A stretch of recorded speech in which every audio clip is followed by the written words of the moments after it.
Hello, today I'm going to go over a really fun activity that you can utilize with your alternately assessed students when you're addressing the Science Essential Element 5 ESS 2-1, which is develop a model showing how water affects living things.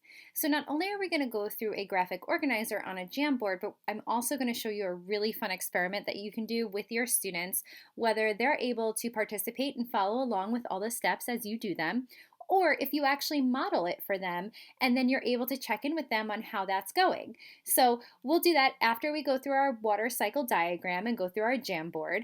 But when you're working on the water cycle and you're talking about that to your students and going through and describing all the different steps, I'm going to show you how you can then have your students participate by utilizing a PDF that you would then differentiate for your various learners. So let's go along to show you that. So you can see right here what I did was I went in and I had a PDF of a water cycle, right? So typically what I would utilize in my classroom is I would have my students cut out each of the words and they would paste them in the correct boxes. I would still do something very similar where I would highlight different words or I would highlight the boxes so that I would be able to support my early learners so they would know exactly where it was that the water cycle words within the water cycle where they would go. So that's what I did here on a PDF initially, and then I took a screenshot of that and I embedded it in this Jamboard. Now, I've talked a lot about Jamboards, and what I really like about it is that students can go in, they can write if they want, right? With the words that are down here, they can find the word. They can try to write the word in using the write tool. They can also type in the word if that's what they're able to do. Right? So if your students are capable of typing, they can absolutely make a text box, drag it over here, and put that in. So let me show you how that would look. You can go right here, and then you can type in the text box, and then you'd be able to move it around, right? So they can use that. They can use the words that are down here as a word bank if that's what they were capable of doing, or something else they can do. I'll just delete that for the sake of us, being able to move along. Something else they can do is they can draw lines to where those boxes need to be, right? So say that they weren't capable of fully typing out the word. If you thought it would be too challenging for them to write it utilizing one of the write tools, then you can just have them draw lines using different colors, right? So they can use any of these different colors or they can just use a basic color, right? But what you can do within a Jamboard is you can duplicate your slides and then you can make as many slides as you need. So you just hit up here to duplicate with these three little buttons, right? And you can make as many slides as you need at any level for any of your students. So say two of your students were at this level, you can have two different slides that look exactly the same, right? So there, and you can have them write their name in so you know who's doing what. You can have it dated, and then you can have that as part of your data. Now, this is a very heavily supported worksheet, right? It has a lot of color coding. There's a lot of prompting. I have the boxes that I created in addition to highlighting the words, and then the boxes highlighted within the actual water cycle itself.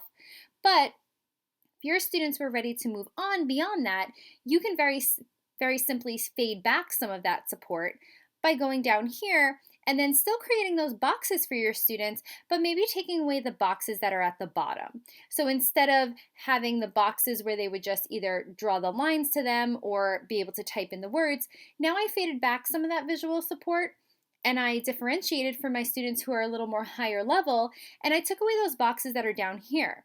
Now, so I still gave them a cue. I still highlighted some of the words or I underlined some of the words so that they knew exactly where to put those words within the water cycle because they had 6 different areas that they could write into.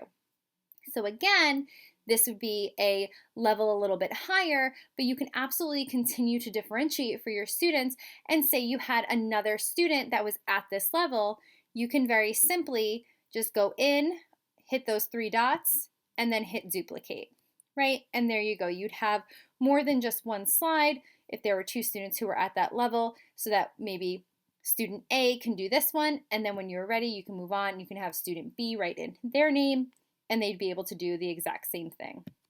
Now, again, if your students are completely independent, you've gone through it, maybe they have a model, you've described it for them, maybe you want to give it a go and you want to see if they're able to put all of those pieces in on their own. And you can absolutely do that too without any sort of color coding support, without any having them, drag and drop anything anywhere. you can very simply just leave it completely open for independence to see how they do. So now that we went through those steps of the water cycle, I'm going to show you a really fun experiment, and it might actually be really interesting for you to work with your students on this diagram of the water cycle, this worksheet, before you do this experiment, and then maybe again after, to really see whether or not your students are able to obtain that objective. And maybe initially you kind of use this as a pre-assessment. Hey, do you know what all these pieces mean? Do you know where they go? And then you work on this experiment with them, you talk about it, you go through it, you observe, you do your observations for a few days, and then maybe afterwards you check back in with them and you bring this up again to see, did they learn anything from this experiment? Are they now able to use not as many supports and able to fill in their worksheet at a higher level with more rigor? So very interesting ways that you can use one jam in multiple different ways. And next we're going to move on to the experiment that I hope you can utilize with your students as well. So now I'm going to go over an activity that you can actually do with your students virtually using very basic household items such as water, a Ziploc bag, and a marker. So now that we went through the water cycle and talked about the different parts and went over the different parts using a different type of graphic organizer and model, now we can actually create one together. So I'm going to show you a large version of what I created. So you'll see right here it has condensation, precipitation, right? So the evaporation is over here coming off the water. They can color in the water blue if they want, and they'll have the evaporation kind of streaming up.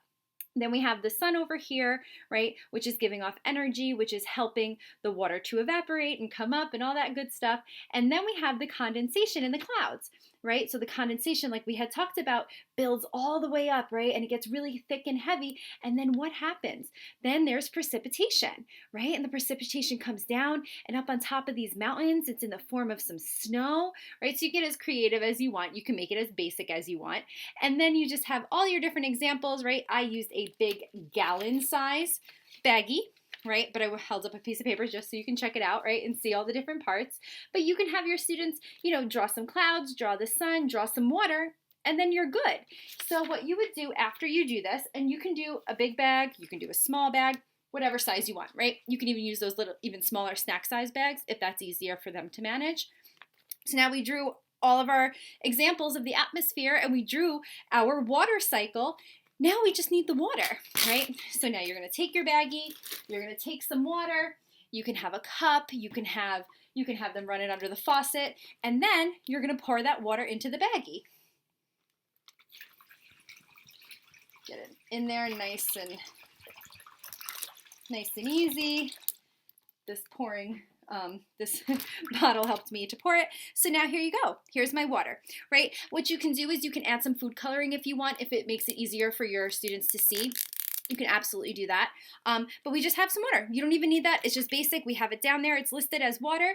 And then you take your baggie and they can tape it to a window, right? You can tape it to your window and every day have your students check and see when you can actually see the precipitation.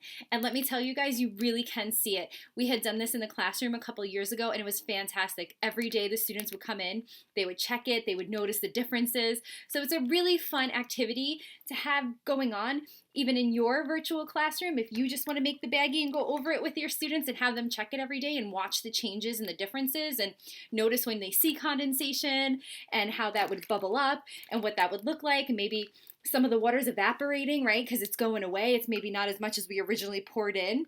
So I just wanted to share this really fun activity. It's super simple, and it's even something simple that you can do virtually. So I love it. It's called Water Cycle in a Baggie, and I hope your students love it too, and I hope you have a really fun time doing it with them.